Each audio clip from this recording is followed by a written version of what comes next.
It's the Ralph Nader Radio Hour. Stand up, you've been sitting way too long. Welcome to the Ralph Nader Radio Hour. My name is Steve Scrovan, along with my co-host, Hannah Feldman. David Feldman, we sent out a search party for him. We will report on his whereabouts as soon as we get it. But now we've got Hannah. Welcome, Hannah. Thank you. We haven't heard back. He won't answer our calls. That's right. And that is, you'll see, ladies and gentlemen, that that's the theme of today's show, which also features the man of the hour, Ralph Nader. Hello, Ralph. Hello, everybody. It is about our new report on our officials and corporate bosses not responding. It's called the Incommunicados. Stay tuned. Yes, today we're going to talk about the unresponsive people in our government and in the corporate sector who make our lives miserable. We call them the Incommunicados. First up, our resident constitutional scholar, Bruce Fein, returns to walk us through a new report titled The Incommunicados, sponsored by the Center for Study of Responsive Law. The report meticulously documents the troubling pattern of the executive branch and Congress to ignore citizen output. Calls, letters, emails, you name it, they ignore it. It's a problem that pervades regulatory agencies and congressional offices, crosses party lines and jurisdictions. You know, we have a constitutional right to petition our government, but if an American mails a letter and nobody reads it, does it make a sound? Bruce and Ralph will dive into the details of the report as well as some strategies to repair our damaged lines of communication. But our government doesn't have the monopoly on ignoring our calls. In recent years, companies have made it harder than ever to get a human on the phone. When things go wrong, when our flight gets canceled, when our laptop breaks, or when our delivery gets lost in transit, human customer service representatives are more effective at solving our problems. But as companies have prioritized automated systems like chatbots, consumers are stuck with less effective service that wastes their time and often doesn't get the job done. Our second guest today will be finance and society expert Helaine Olen. We'll talk to her about her recent Washington Post column on this troubling trend in corporate customer service. As always, somewhere in the middle, we'll check in with our tireless corporate crime reporter, Russell Mokhiber. But first, whatever happened to we the people? Hannah? Bruce Fein is a constitutional scholar and international law expert. Mr. Fein was Associate Deputy Attorney General under Ronald Reagan, and he is the author of Constitutional Peril, The Life and Death Struggle for Our Constitution and Democracy, and American Empire Before the Fall. Welcome back to the Ralph Nader Radio Hour, Bruce Fein. Thank you for inviting me. Yeah, indeed. Welcome back again, Bruce. Well, we put this report out together called the Incommunicados. We're attempting to describe a burgeoning phenomena that has received too little attention in the aggregate, which is that officials in our government don't even bother to acknowledge, much less respond to serious letters, proposals, suggestions, commentary, grievances. It's just a complete shutout. And as we will hear from Helaine Olen, the columnist for the Washington Post, the corporate juggernauts in our country do the same thing. They drive people nuts, not responding, putting them on hold, huge wait time, press 1, press 2. You can't get a human being on the other line. So with that, I'd like to have you inform our listeners why this situation, this great blackout, this great non-response, has constitutional gravity. Yes, Ralph, I think it begins with the First Amendment and the right to petition your government for redress of grievances, which, of course, is the way in which our Declaration ultimately came to fruition. There were petitions repeatedly to King George III, our grievances. The Parliament turned a deaf ear. King George III turned a deaf ear. And then as a last desperate measure, we declared independence. You know, you're not responding. You're no dialogue. That's nothing. And what we have in the right to petition for redress of grievances is an effort to prevent a reprise of that deaf ear that King George was turning to the grievances of the colonists. And the right to petition implies a corollary obligation to respond. You know, a right to petition means you actually have a human being who receives the petition and is supposed to explain why or why not they may find the petition convincing or unconvincing.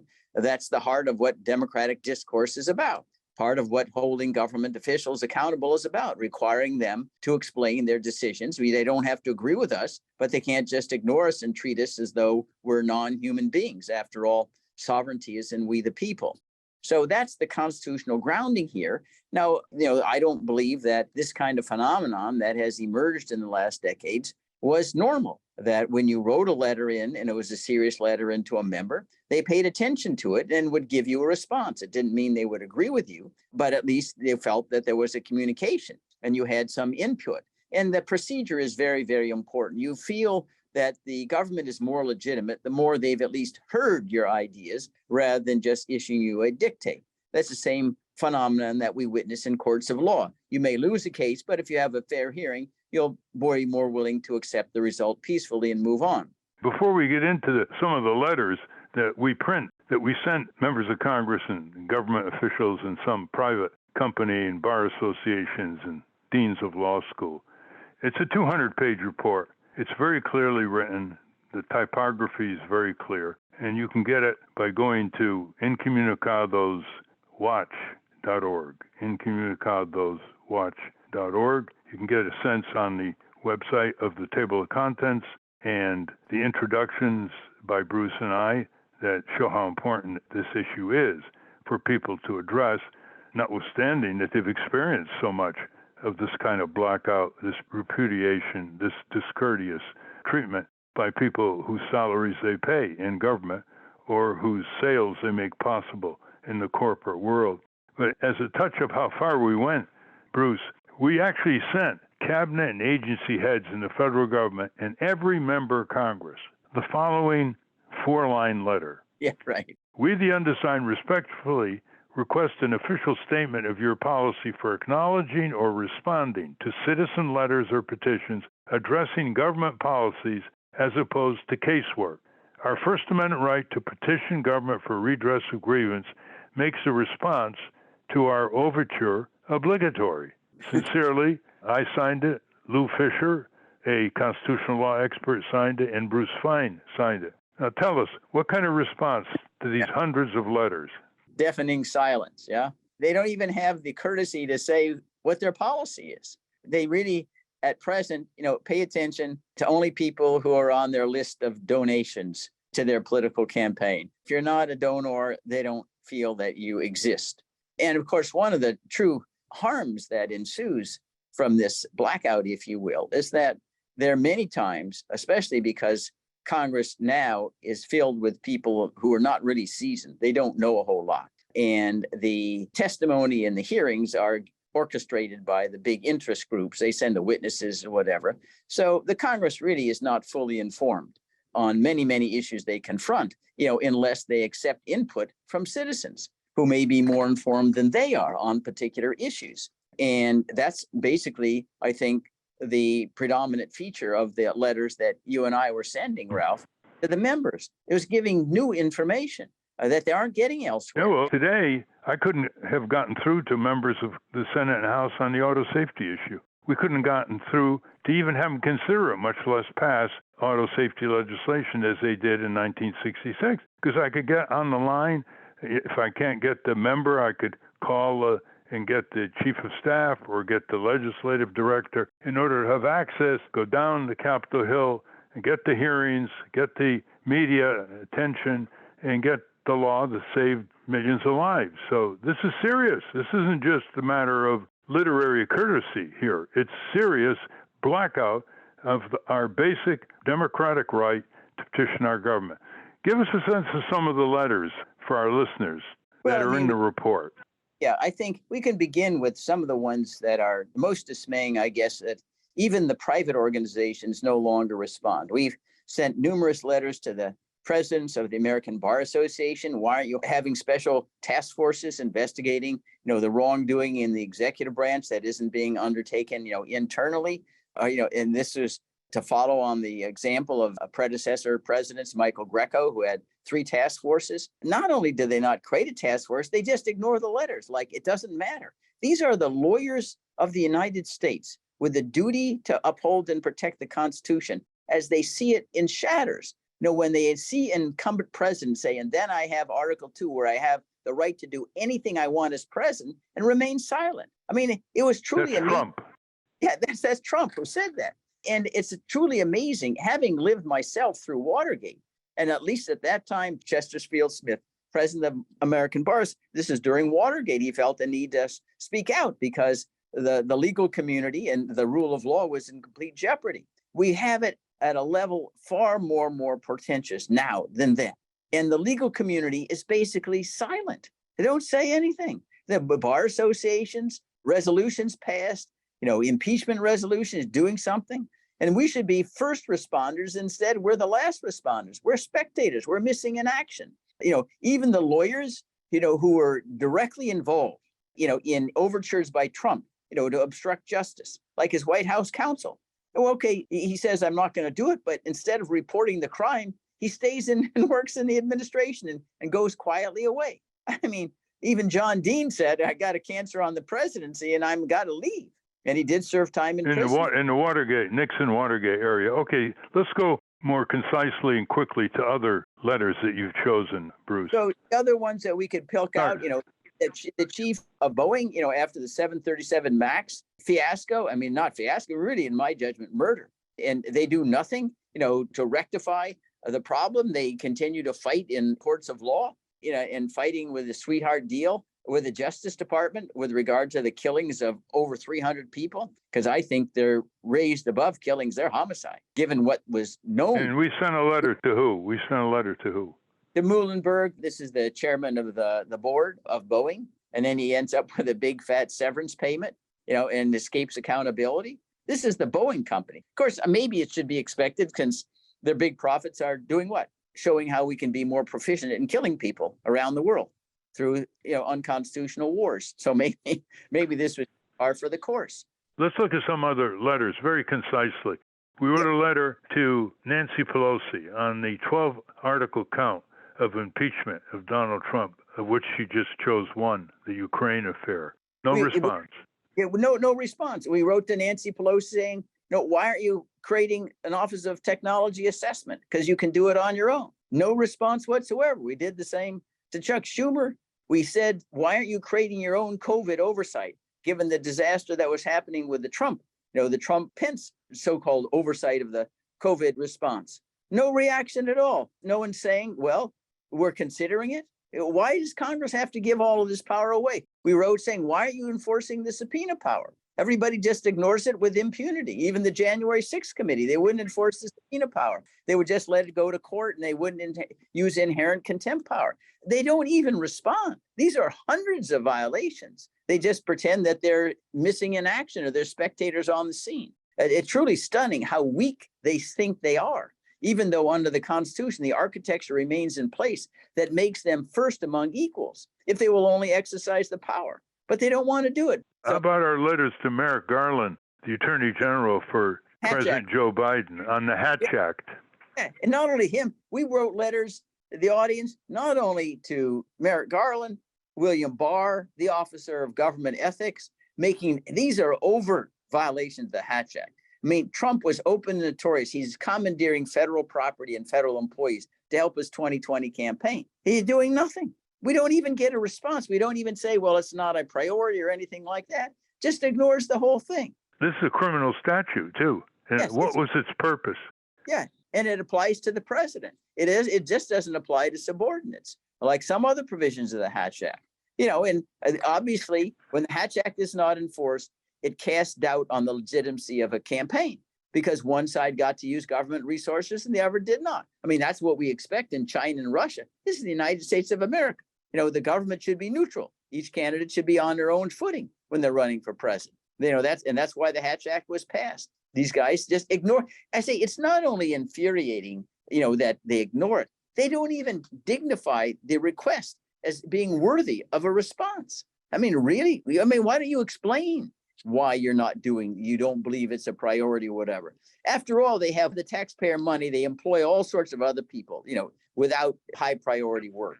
Anybody who can respond to a responsible, courteous letter asking, why aren't you discharging these responsibilities under the law? Complete silence. When you were in the Justice Department years ago, you had to handle communications to Congress. Tell us. That's right. At 6:00 every evening, I would call every member of Congress whose district might be impacted by what we would be doing and say, we just give you a heads up. We're doing X, Y, Z. you need to know about it, if you don't disagree about it, but, we have to respond to you. Congressional correspondence was always, any inquiry for Congress was always a priority. It was always, that was the first in, first out, if you will, progress of responding.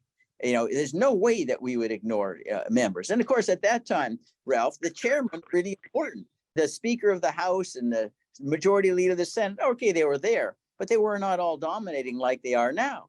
So that we were responsive to the chairman and the subcommittee chairman. They held serious hearings and they intended to enforce their subpoenas. Today, the executive branch doesn't even respond to overtures, committee chairs, anyone else. The only people maybe from time to time, the Speaker of the House, the Majority of the Senate, when they sit down at the 11th hour and negotiate a $6 trillion, continuing resolution and put it on everybody's desk to read and vote on in 3 hours. And it's a 3,000-page document. That's not democracy. There's no dialogue. There's no engagement, with the people. Why are we doing these things? Who has input? And that's why I think the government becomes more and more removed, if you will, distant from the people. They don't really understand what the concerns of the everyday citizen is about because they don't really pay any attention to them. And we wrote letters under the rubric of foreign policy and war in this report called the Incommunicados. What about some of those? Yes. How about the one we sent to Joe Biden on mass starvation in Yemen? Yeah. April 2, 2021. We kept explaining, and this is something that Congress won't, but to the president, these are the limits on your power to conduct war, and these are your obligations, since we actually assisted in the creation of a humanitarian crisis in Yemen by providing intelligence and weapons to Saudi Arabia and the UAE, to try to destroy the country, engaged in an illegal war. That actually put us in an illegal war, because the Congress hasn't declared war against Yemen, but by providing systematic weapons that Biden was doing, he put us in a war capacity, a co-belligerent, if you will. And then he stands aside and lets all the people starve. He doesn't have any special, why isn't he using the armed forces to distribute aid? We know how to do that. It was called the Berlin Airlift in 1948. We knew how to distribute candy bars, to very deprived West Berlin children. So we have experience at knowing how to relieve a humanitarian crisis if there is one. But in Yemen, no, didn't lift a finger. Somebody else's problem. Again, no response. Then there were 2 letters we sent to Donald Trump on lifting the blockade on Gaza and saying no to Israeli annexation of the West Bank. Tell us about those. Yeah, well, yeah, of course, we know that the members of Congress would never send, such a letter. I think it was in today's papers, Ralph, the vote in the House was like 410-9, saying, we should not be criticizing Israel. It may have a few blemishes, but war crimes you can overlook. So we know that the president will never get any message like that from Congress. So we wrote, hey, these are international legal norms, especially to a president who touts his foreign policy as promoting a, quote, rule-based international order. Well, where are the rules, in the Middle East? Where are the rules with regard to Israelis' treatment of Palestinians, including, killing a U.S. citizen, Shireen Akhla, who was a reporter for Al Jazeera in Jenin? And we sit by, well, the Israelis first, they said she was caught in crossfire, then said, yeah, her bullet really did come from a member of the Israeli Defense Forces, but it really doesn't matter. We looked at it and it's all fine. No outside investigation. And of course, Trump ignores all of it. We would expect him because he's in the pocket of Netanyahu. He removed our embassy to Jerusalem, and he acknowledged, the so-called legitimacy of Israeli occupation of the West Bank and the Golan Heights. So he's there because he wants to be crass. He wants the money and the donations and the support of AIPAC. So he's an echo chamber of what Israel is. And we sent a letter to George W. Bush in 2005 on Iraq and the poor families sacrificing while war corporations profit. Tell us about that one. Well, here we have a president, no child left behind. He conducts, a failed, complete a war of aggression in Iraq. And I want to pause here for just a second. We were the ones at Nuremberg with our allies who fashioned the international law of crimes called the war of aggression, maybe a war not in self-defense. And if there was ever a war of aggression, not in self-defense, it was the Iraq war. He didn't have any WMD, and we didn't understand that he was faking it because he was trying to deter Iran from invading, not the United States. And we know it really had nothing to do with WMD because we have a cabinet member, Paul O'Neill, said the very first cabinet meeting in 2001 in January, he was already talking about invading Iraq. This is ridiculous. Weapons of mass destruction. Yeah. That was just an invention after the fact to justify what he's going to do anyway. That was going to be the flagship democracy. You remember, this is a president who said in the second inaugural, my goal is to eliminate evil from the earth. You should start at home. Why don't you? With all the surveillance programs and all the other things that he was doing in violation of the law every day, including the torture program that has been fully exposed, unfortunately not prosecuted. There is one letter that we sent to a senator who actually responded. It's printed in our report, the Incommunicados, which you can get by going to incommunicadoswatch.org. And it was Tim Kaine. Why did he respond to what kind of letter that we sent him? It related to the war power issue and why you're not doing any oversight. Now, Tim Kaine has introduced a couple of pieces of legislation. I think they're very anemic. And so from time to time, he's verbally opposed, the war power. But the fact is, in Virginia, and he represents the state of Virginia, they have huge defense contractors. No Virginia member is ever going to vote against the military-industrial complex. So these are kind of just pro forma efforts to try to rein in limitless and illegal presidential wars. But at least he did acknowledge, because he has been engaged on war issues. So he understood that there was something behind what we were saying. Unfortunately, however, many of these members who will say something from time to time, when you ask them to introduce legislation and do something serious, they start running for the hills really, really fast. Why should our listeners read this book? And what kind of action would you like our listeners take if they go get the book at incommunicadoswatch.org? Never has there been a book written like this. We're trying to raise the banner, listen to the people, respond to the people, respect the people, and stop blacking them out. Whether you are a government official, a member of Congress, state legislatures, local city council, or the imperious corporate bosses that dominate so much of our political economy. Well, Why? I think the reason to read it is because I think, Ralph, this is the most systematic effort to show that this is not an aberration. This is now the business model, if you will, or the lawn business model of how these people and the corporations operate. And it ought to awaken an alarm, a reader. Hey, you have to do something. Now, one individual can't do something, but collectively we can do a whole lot. Like writing and saying, well, we're going to vote you out of office unless you change this policy. The one thing that we need to inspire, in our citizenry, Ralph, is that we have to, as citizens, take action, even if it doesn't look like it's going to succeed overnight. Very seldom do major things change overnight. Look at all the years you put in before there was any auto safety. You can't say, well, it's not going to change things tomorrow, so why bother? Yeah, but if it changes things for posterity, that's good enough. Or for your children's children, that's good enough. You have to be resolved and understand that's the most important part you have to play as a citizen in a democracy. Otherwise, nothing's ever going to change. So people get disappointed. Well, it's not going to change tomorrow or next week, so I'll just go ahead and drink a beer or watch the tennis match or something like that. That's the death knell of civilization and our democratic dispensation. You got to get involved and get angry at this. You don't have to be, engaged in any kind of nasty communications, but you have to stay alert and make it clear that your money and your vote's going to turn on how people behave, even if in the short run, nothing alters. And from what you just said, that's one reason why we started a whistleblower protection movement and got federal and state protections of ethical whistleblowers in government and corporations so they can take their conscience to work. They can speak out the truth. They can foresee and forestall terrible product toxic hazards, government corruption, and you name it. So we've made quite a bit of progress in that area. But we want people to write their members of Congress and say, send us your policy on responding to serious citizen requests. Not, you lost your Social Security check, can you help me? That's called casework. No, this is serious policy, petitions, requests for public hearings, bringing the lawmakers' attention to serious health and safety problems around the country that are being ignored. Just ask them, what is your policy? And I want it in writing. You don't have to pay for a stamp. You got the franking privilege.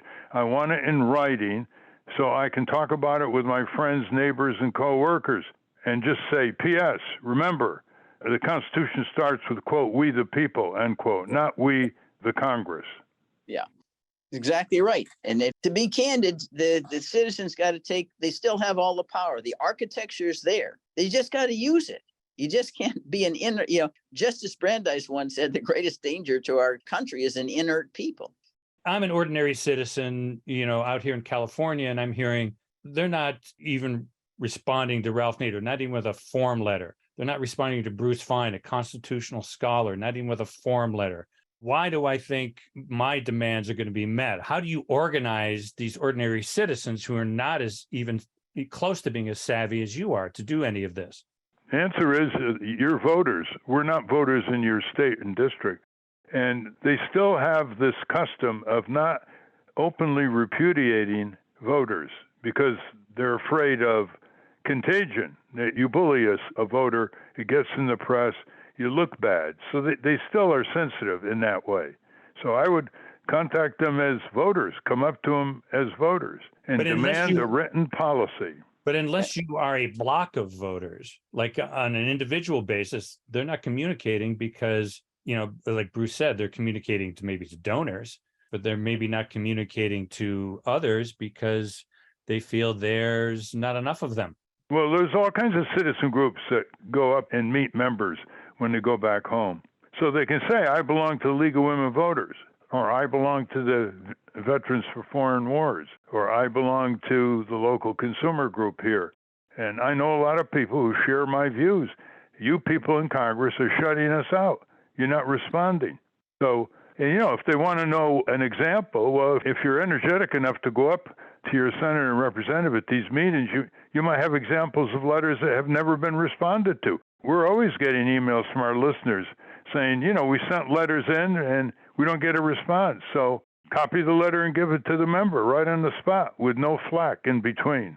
Yeah, and there's also, every member has, regional offices. You don't have to come to Washington, D.C. You go visit the regional office in person and make a complaint. It don't have to be nasty, but they'll remember that. Somebody makes a personal visit. The other opportunity you have, it depends somewhat of the state and the district. There's oftentimes the local newspaper. They'll care about it. And you don't have to get the New York Times or Washington Post or Wall Street Journal to get engaged. The local newspaper, what is it? You don't responding to anything. And the local newspaper says, well, yeah, we do get and we do letters to the editor, And most of them say, okay, even if they don't print it, they'll respond and say, thank you for sending it in. So they'll say, well, that's no way to run a congressional office. So you may be able to get some mileage out of working with your local newspapers. There was an example of a Southern member of the House rebuking a citizen at a meeting during a recess, and someone was taking a video, and it went viral all over the state. So you can videotape the interaction and send it out. There are all kinds of ways to get attention of members when you can confront them personally. They don't have flack, intermediaries blocking access.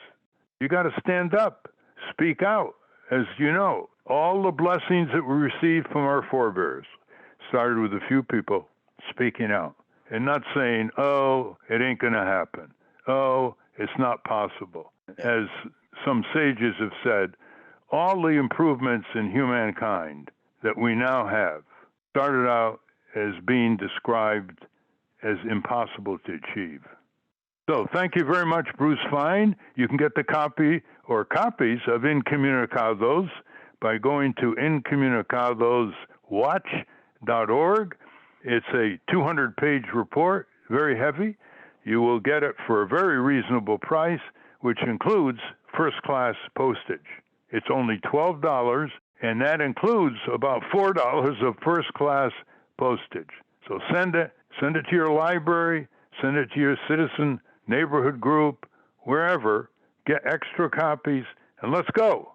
The least we can do in this country is make the people whose salary we pay and whose sovereign power we delegate it to respond to our petitions, as is our right under the First Amendment. Make it a First Amendment issue, as Bruce has pointed out. Thank you very much, Bruce Fein. Thanks, Ralph. We have been speaking with Bruce Fein. We will link to the Incommunicados report at ralphnaderradiohour.com. Up next, no chatbots here. We'll talk to real human person Helaine Olen about the deterioration of corporate customer service. But first, let's check in with our corporate crime reporter, Russell Mokhiber. From the National Press Building in Washington, D.C., this is your Corporate Crime Reporter Morning Minute for Friday, July 21, 2023. I'm Russell Mokhiber. The Federal Trade Commission is investigating whether OpenAI's ChatGPT has harmed people by publishing false information about them, posing a potential legal threat to the popular app that can generate eerily human-like content using artificial intelligence. That's according to a report in the Wall Street Journal. In a civil subpoena to the company made public last week, the FTC says its investigation of ChatGPT focuses on whether OpenAI has engaged in unfair or deceptive practices relating to risks of harm to consumers, including reputational harm. One question asks the company to describe in detail the extent to which you have taken steps to address or mitigate risks that your large language model products could generate statements about real individuals that are false, misleading, or disparaging. For the Corporate Crime Reporter, I'm Russell Mokhiber. Thank you, Russell. Welcome back to the Ralph Nader Radio Hour. I'm Steve Scrovan, along with Hannah Feldman and Ralph. And thank you for holding. Your call is important to us. Hannah? Helaine Olen is an expert on money and society. She is an award-winning columnist for the Washington Post. Her work has appeared in Slate, The Nation, The New York Times, The Atlantic, and many other publications, and she serves on the advisory board of the Economic Hardship Reporting Project. She is co-author of The Index Card, Why Personal Finance Doesn't Have to Be Complicated, and the author of Pound Foolish, Exposing the Dark Side of the Personal Finance Industry. Welcome to the Ralph Nader Radio Hour, Helaine Olen. Thank you for having me on. Welcome indeed, Helaine. Well, this column really got my attention. It appeared in the Washington Post on March 13th, 2023, and the title was, Opinion Vanishing Phone Customer Support is Driving Us All Insane.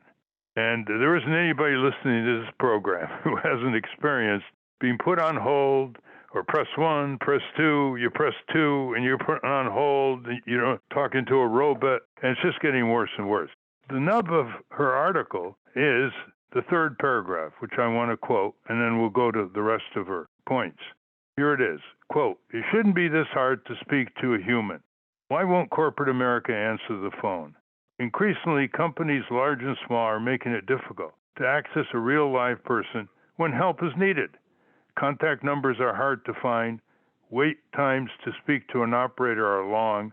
One industry analyst estimated the average wait tripled from 2020 to 2022 and says he believes it's still a third worse than before the pandemic.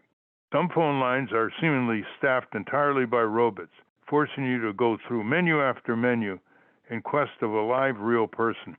Or increasingly, companies don't offer a telephone option at all." End quote.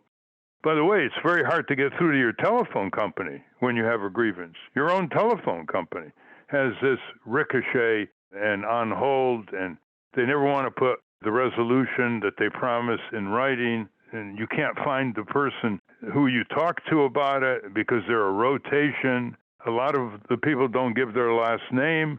I've had experiences where they won't give their first name. They say, we're prohibited by company policy. And I just learned from your article, Helaine, that Facebook, giant Facebook, that is supposed to specialize in communication, doesn't even have a telephone number.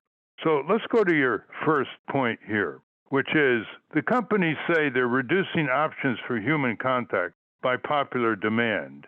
Your view?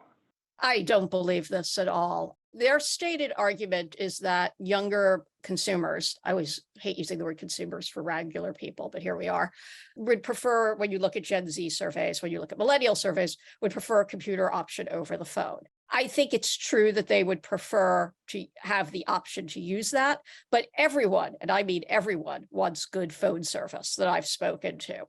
When I began reporting this article, which of course started when I couldn't get anybody on the phone a few times, I was the recipient of story after story when I would just mention to people, oh, I'm working on this piece. What are you working on? I'm working on a piece about how you can't get somebody on the phone.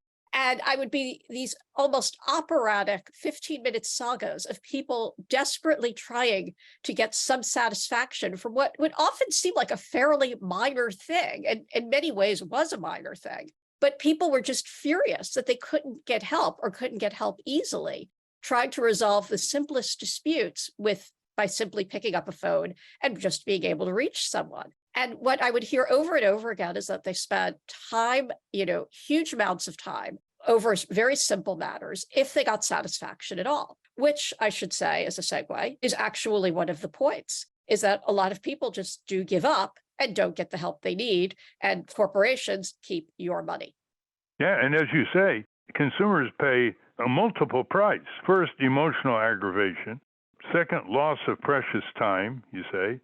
And third, literally money, because they just give up on pursuing. This is not worth my time to try to get $15 taken off this bill that doesn't deserve to be on the bill. And therefore, the power shifts completely to the corporation, and that's why they do it. So tell us about how it reduces the consumer's ability to negotiate in a credit card economy where it's very hard to pull back what you've sent by way of money to your vendor, unlike if you use checks or cash. Go ahead.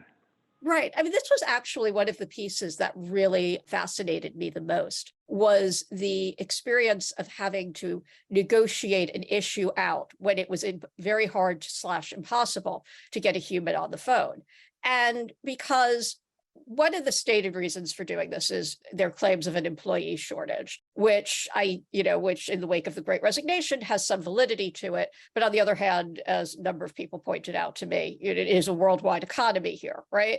But the other part of this, and this was the part that really fascinated me, wasn't just simply that they didn't necessarily want to pay for the employees. It was that they didn't want to take the financial hit of actually helping the customer. When you have a human on the other end of the phone, it's not just that it's easier for the customer. It's not just that it's less alienating in some ways. It's that a human being is often sympathetic, will often go above and beyond. A human being will resolve your problem. A human being might also give you something in return for a problem.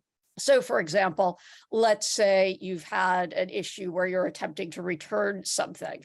I'll use the example of the vegan food delivery service I was attempting to cancel at one point. A human being might actually throw in a freebie for you. Oh, we always offer up 1 week extra. Here, we'll give you 2 if you just sign up again. Or we're so sorry for the inconvenience. That sort of thing doesn't happen as easily, if at all, when you're dealing with just an automated service. If you have a problem with a hotel room, it's unlikely to comp you or give you an upgrade, and so on down the line. And that's another way of clamping down on expenses that people often don't think about. And yet that's the sort of thing that actually makes our experience as consumers and our experience as shoppers happier and better, even when things go wrong. Well, the incentive for big corporations, especially to do this, is not only they shatter the bargaining power of the consumer, they also reduce the number of workers they have to staff. We've had clear indications by some of the utilities that they also have algorithms that indicate how much longer you can keep your customer on the line in the aggregate, which will reduce the number of workers that you have to employ. California is trying to do something about it. Tell us about legislation that passed in 2018. Well, this was a very minor thing, but I think it was an important thing, where it was that if you were speaking to like a chat box online, it actually has to tell you this is a chat box. This is something we don't think about a lot, but we actually often don't know if there's a human at the other end of the chat box or if it's an automated chat box. And just simply knowing that gives you more options as a consumer, right? You can simply ask to speak to a human immediately, presumably. And that's an important thing. It doesn't solve the problem in and of itself, but it gives people a little bit more power and a little bit more control over the situation and a little bit more knowledge. By the way, we're talking with Helaine Olen, who is a longtime writer on consumer financial issues. You've been around long enough, Helaine, to remember when corporations used to say, without provocation, quote, the customer is always right, the consumer is always right, end quote. I haven't heard that in a number of years. particularly since the internet came on board. But there was a survey by One Poll, it's called One Poll, in 2021, noted in your column. What did it find? This poll basically found that almost all of us, or 2/3 of us, think that being able to reach a human is the most important part of the consumer interaction, basically. That when we have a problem, we don't want chat box. I mean, we're thrilled if it's there. We like the option that's there, but it's not necessarily what we want to do. It's not our preferred method of reaching out. And we really want to speak to a human, which kind of makes instinctive sense. I mean, you're angry, probably, you're unhappy. You want somebody to acknowledge your problem. We live in a society where people frequently feel alienated. They feel like nobody's listening to them. And when you get a chat box, even if it solves the problem, you still don't really feel like anybody's listening to you or particularly cares. And I think that's a really important point, because so many people, we live in a society right now where there's so much free-floating anger and people just feel like nobody cares what they think. And this, in a lot of ways, is just a perfect example of it. Well, you know, this is what happens when you have a credit card economy rooted in one-sided fine print contracts, because they got control of your money. And that's why they don't listen to you. They got control of your money. You're not going to be able to stop payment. You're not going to be able to say, you know, I'm a cash customer. I'm not buying from you anymore. And I wish that financial columnists would spend more time on the fine print contract tyranny. I call it consumer servitude or consumer peonage. It's unprecedented. It forces consumers to give up their rights when they're wrongfully injured, to go to court, takes away their right for trial by jury. And a lot of the abuses that you cover and your colleagues cover are made possible because of something on page 15 or 20 in a fine print contract. I just saw the Airbnb contract. It's 61 pages. That's a lot of fine print. And it's all in the direction of saying, we, the vendors, have got the power. We're not responsible for anything. You're responsible for everything. So I like what you say in your column when you say, quote, what's really going on here is a question of power. Increasing leverage belongs not to the customer paying the bills, but to the company offering the needed service, sometimes one for which there's no competition. Foisting the work onto the consumer is a bet that the consumer has no other options or won't choose to exercise them. And often, that bet is a good one, end quote. You say, have you paid much attention to this effort to stop the abolition of payment by check or cash? And just, there are some retailers in various states that say we don't accept cash, and there are some states who require you to accept cash, like the District of Columbia, Massachusetts, but they don't enforce it. Have you ever written anything on that? I haven't written on it, but I do follow it. And I think it's a really concerning trend because it allows for a level of discrimination. It's basically, as I point out, I'll digress for a quick second. I did a piece last year on QR code menus. And one of the things I found out was that something like 30 to 40% of people over the age of 65 don't have a smartphone at all. So when you do a QR code menu in a restaurant, it's tantamount to saying to people over the age of 65, we don't necessarily want your business. And I think that's kind of the same thing that goes on when you talk about businesses that will only accept, say, Venmo, Apple Pay, credit card, fill in the blank, but they won't accept cash. There are people who simply don't have that access. They tend to be disproportionately poor.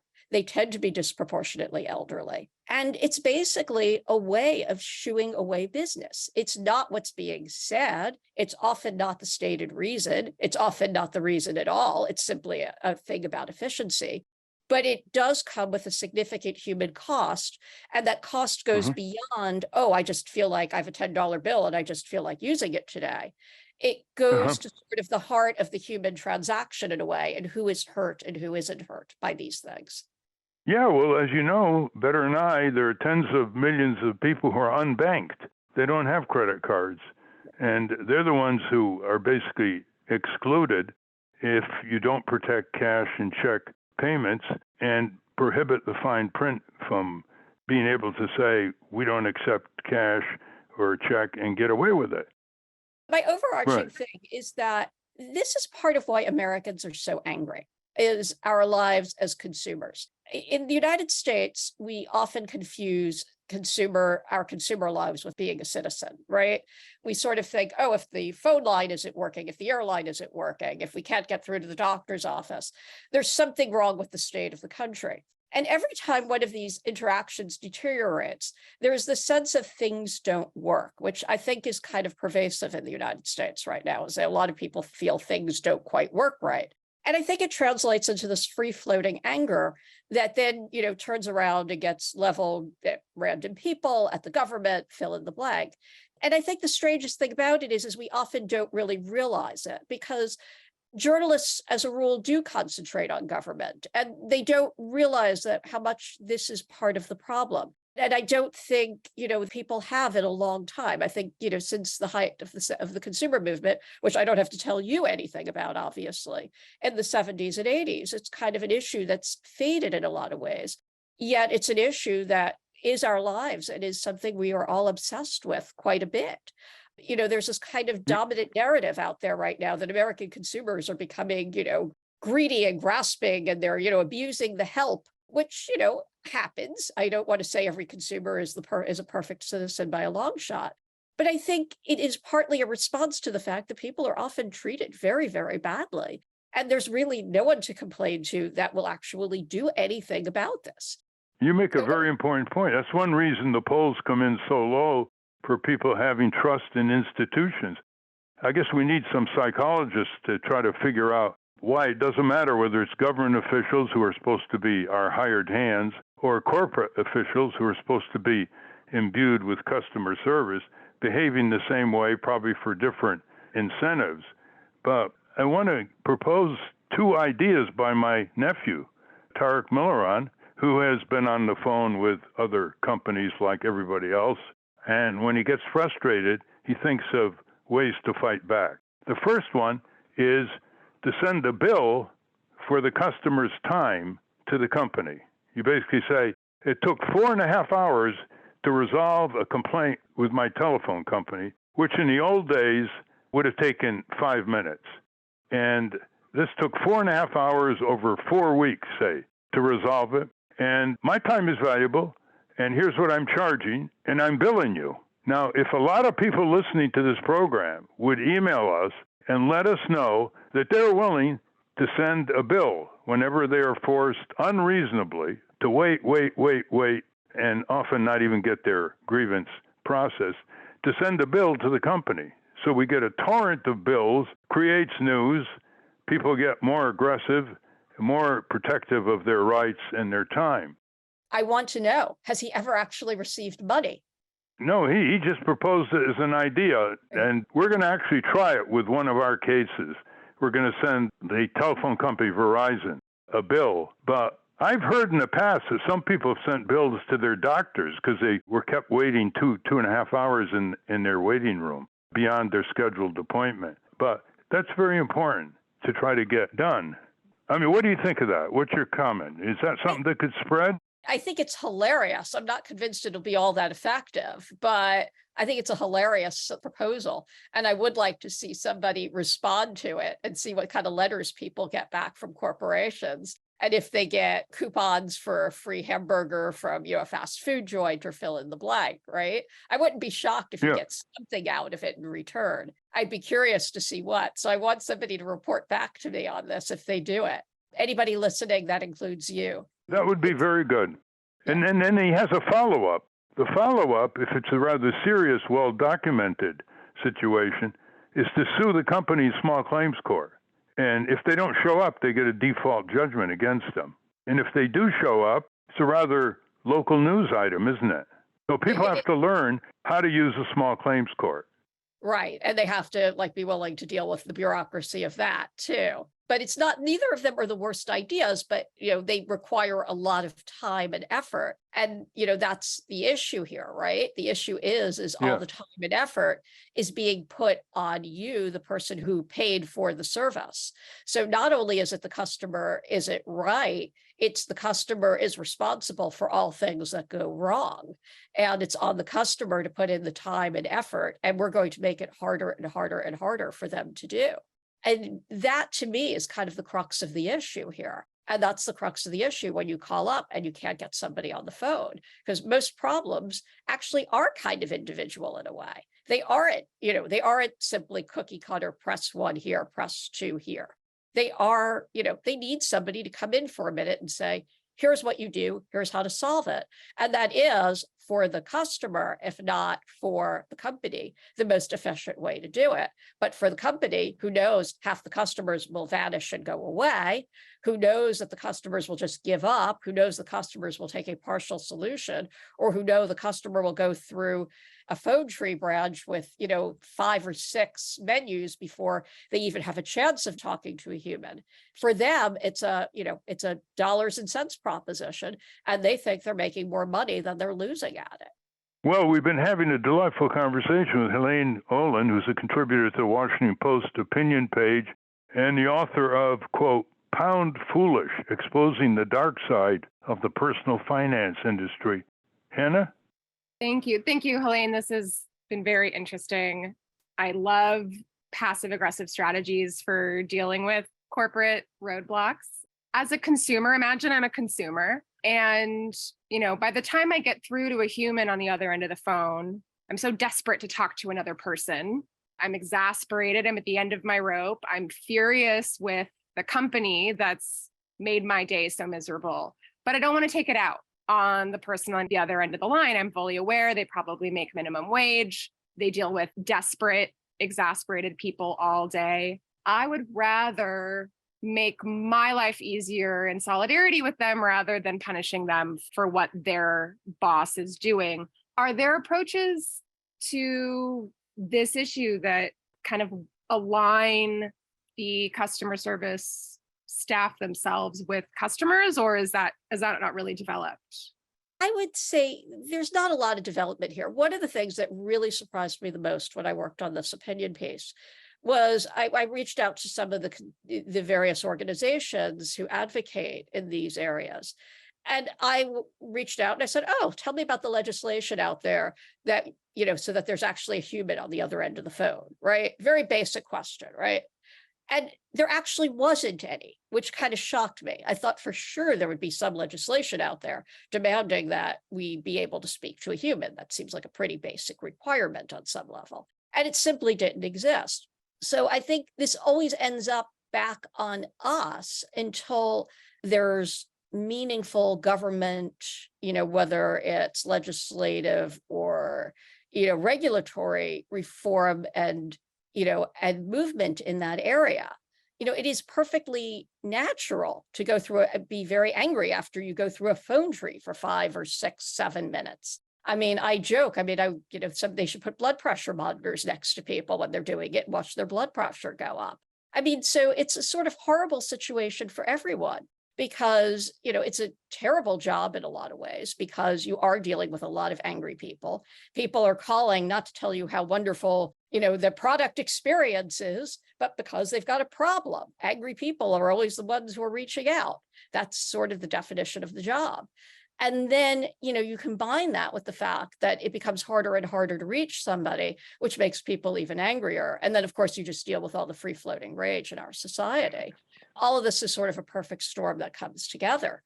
I would say to me, the real issue is, of course, just try to remind people, be nice. These are, fairly low-paying jobs, which a lot of people don't know, by the way. We think everybody knows certain things, and that's, just not true. People don't really realize this.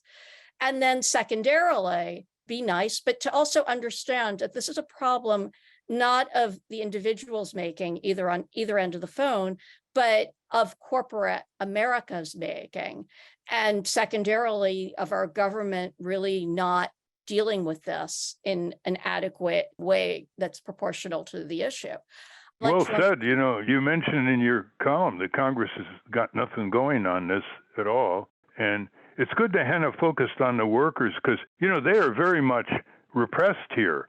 Their conversations with irate consumers are always recorded.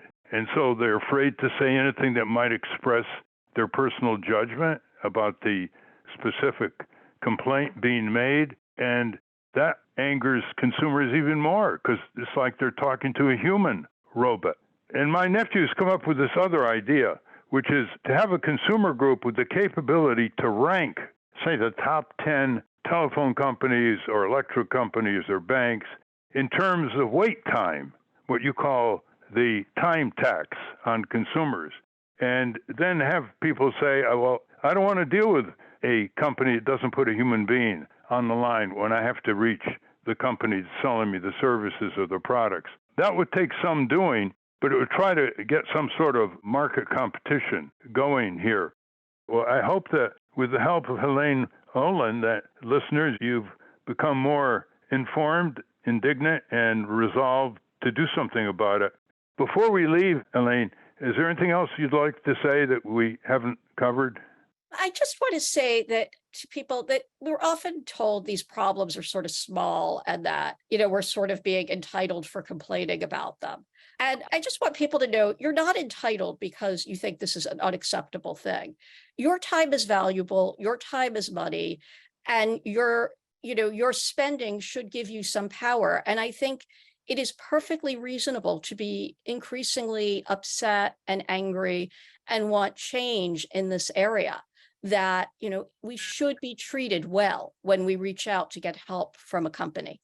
And that we're not is sort of indicative of kind of a greater problem we have in the United States with taking people and their issues seriously at all. Well said. As usual, we're unfortunately at the end of our time. It's all part, this program, of our report, the Incommunicados. You can go to incommunicadoswatch.org. I hope you enjoy reading it, Helaine Olen, and thank you very much for your work over the years. And thank you for yours as well. We've been speaking with Helaine Olen. We will link to her work at ralphnaderradiohour.com. I want to thank our guests again, Bruce Fein and Helaine Olen. For those of you listening on the radio, that's our show. For you podcast listeners, stay tuned for some bonus material we call the Wrap-Up, featuring Francesco DeSantis. And in case you haven't heard, a transcript of this program will appear on the Ralph Nader Radio Hour Substack site soon after the episode is posted. Join us next week on the Ralph Nader Radio Hour. We'll welcome Jennifer Vanderbest to discuss her new book, Wonder Drug, The Secret History of Thalidomide in America and Its Hidden Victims. Thank you, Ralph. Thank you, everybody. And the eagerly awaited most recent issue of the Capital Citizen is out. 40 pages of pulsating information about Congress that you don't read about in the mainstream press. You can get it by going to CapitolHillCitizen.com. And it's only $5. You get it first-class mail, all 40 pages of it, quickly. And if you want to contribute more, please do. Say you're tired of trying. You say we have no choice. Say you're just one person. And who will hear your voice?